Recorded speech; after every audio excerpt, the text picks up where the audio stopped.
The exciting age of map making is really established by the British and the gradual conquest of the Indian heartland, the advancing armies of the British from the east and south.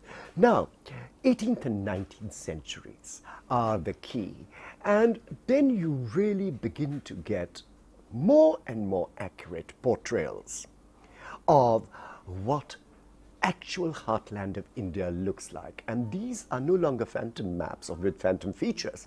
They get more and more accurate and more evocative. Yes, that is true. I think 1757 is really the Battle of Plassey. Yes, is the inflection point. It marked the beginning of the requirement for maps for military purposes.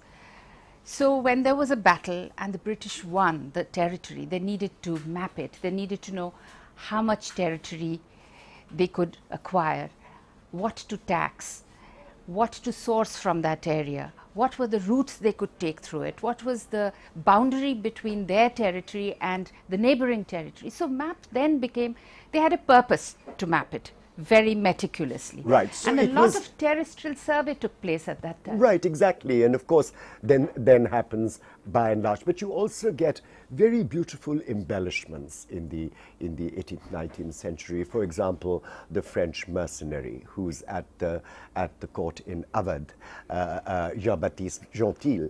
I mean, his maps of India are almost like artworks, because they are not just representations of physical India, but of the people, its customs. So it's like a little illustrated portrait of India, of Awadh particularly. He was a mercenary, but he spent 25 years in India.